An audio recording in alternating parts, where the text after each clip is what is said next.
አዎ መብራን ትሰማኛለች።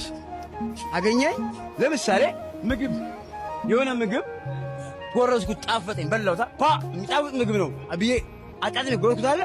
ልክ እንደዛ ሁሉ እኔ መብራን ስሚኝ አለሽ፣ እያዳመጥሽ ነው። አንቺ ከእግዚአብሔር ጋር ታማልጅኛለሽ፣ እየሰማሽኝ ነው የሚለው ሐሳብ ወደ ውስጤ ሲመጣ ወይ ደግሞ የመብራን ዛሬ ዕለተ ቀኗ ነው 21 ነው ቀኑ ማርያም የምትከበርበት ቀኑ ተብሎ እዛ አካባቢ ላይ ሲሄድ የሚሰማኝ ስሜት አለ። ስሜት ረዳኛ በደም ወንድሜ ተምሬው ገብቶኝ ቴዎሎጂ ገብቼ ዶክተር ሆኜ ዲግሪ ይዤ አይደለም ዝም ብሎ ማይም አንደበቴ የሚገባኝ ነገር ወንድሜ፣ ማንም አይገፍብኝ፣ ማንም ከላይ ላይ የማይነፍገኝ ማለት ይሄን ማንም ሰው መጥቶ እንደዚህ ና ብለኝ የማልሰማው በቃ ውስጤ ሐሴት ያደርጋል። ሌላ በተረፈኝም ቄሱ ስለሰበከ፣ አንተ ስለሰበክ፣ ጳጳሱ ስለሰበከ፣ ፓስተር ከሌ ስለሰበከ፣ ሼኩ ስለሰበከ ሳይሆን እኔ መንፈሴ ውስጤ እመብርሃን ታድኝኛለች፣ እመብርሃን ከእግዚአብሔር ጋር ታማልኛለች የሚለው አሳሰብ ውስጤ ስለገባ እሱን ይዤ ነው ያለው እስካሁን ድረስ። ከእውቀት አኳያ አይደለም ልፈልገው ይሄን ውስጥ ያለ ነገር አመሰግናለሁ። ሁላችንም እኮ ወደ ውስጣችን ያስገባነው አንዳንድ በቃ የምንወዳቸው ነገሮች አሉ። አንዳንድ ጊዜ የተቀበልናቸው ውሸቶችም በጣም ደስ እያሉን ሊቆዩ ከኛ ጋር ይችላሉ። ግን እግዚአብሔር ቃል የሚለውን እውነት መቀበል ግዴታ ነው። የእግዚአብሔር ቃል የሚለው አዳኝ አንድ ነው የሚለው። ብዙ አዳኝ አለ አይልም።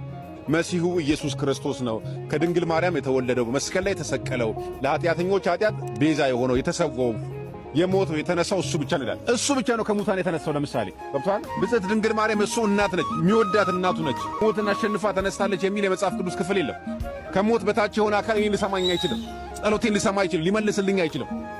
አይ መላእክትም ይሰሙኛል፣ ማርያምም ትሰማኛለች ብሎ መውሰድ ምናልባት ከአባቶቼ ከእናቶቼ በወረስኩት ነገር ያንን ላለመልቀቅ ልደሰት እችላለሁ፣ ልትደሰት ትችላለህ።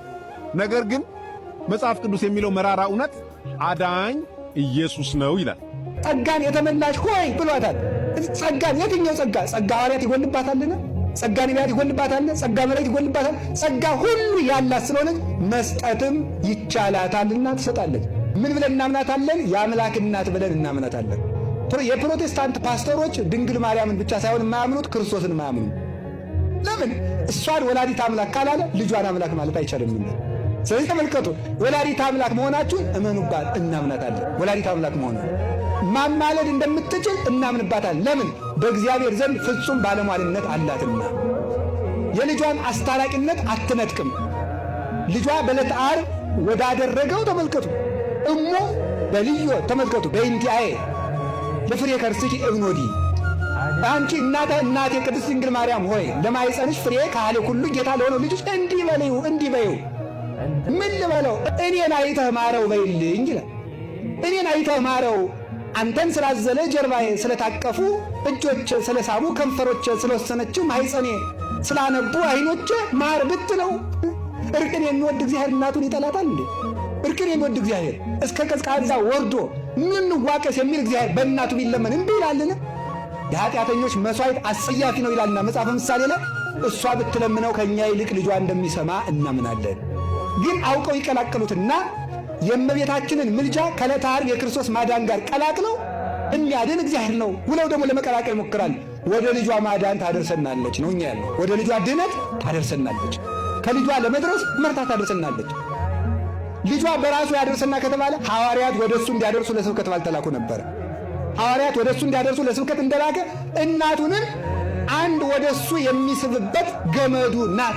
ሀብለ ምሕረት እንተ ብኪ ይስብ እግዚአብሔር ኩሉ ዓለም ሀቤሁ ይላል ደረስ። ዓለምን ሁሉ ወደ ራሱ የሚስብበት የምሕረት ገመድ አንቺ ነሽ ነው የሚላል። ጎበዝ ሰው ከጉድጓድ ወድቆ ጫፉን ያዝና ልሳብ ቢሉት እምቢ የሚል ጅል አለ?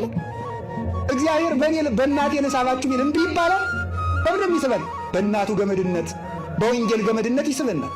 ኦ መስገርት ገሪፍ እንተ ተወደይኩ ውስተ ባሕረ ዓለም ዋስተጋባይኪ ኩሎሙ ዘመደ አሳት ዘውቶሙ መሃይምናን። በዓለም ሁሉ የተዘረጋሽ መረብ፣ ዓሣዎችን ሁሉ የሰበሰብሽ ልጅሽ ወደ ዓለም ባሕር ወደ ተባለው ዓለም የዘረጋሽ መረብ፣ ዓሣዎችን ሁሉ የሰበሰብሽ መረብ፣ ከክርስቶስ የተገኘሽ መረብ አንቺ ነሽ። ዓሣውን ሁሉ ሰበሰብሽ። እነዚህ ምእመናን ናቸው። ማን ነገረን? ራሱ ክርስቶስ ምን ብሎ ማቴዎስ 13 ላይ መንግሥተ ሰማያት መረብን ትመስላለች ብሎናል። በማን መረብነት ይሰባታል? በእናቱ መረብነት። አሁን በኃጢአት ባይር እየናወጽኩ ነውና ጠልቄያለሁና ከኃጢአት ረግረግ አውጥተሽ በልጅሽ የምሕረት ባህር ጣይኝ። እኛ ምንል እንዲህ ነው። እግዚአብሔር የሚስበን በሷ ነው። ከዚህ የተነሳ እመቤታችን ምንድናት? ለእናምናት አለን። እምናምናት ወላዲተ አምላክነቷን አማላጅነቷን እናምነዋለን። አንድ ከማን ጋር ነው የምታሳርገን? ከልጇ ጋር። ሁለተኛ መድኃኒታችሁ ናትና እመኑባት ይላል።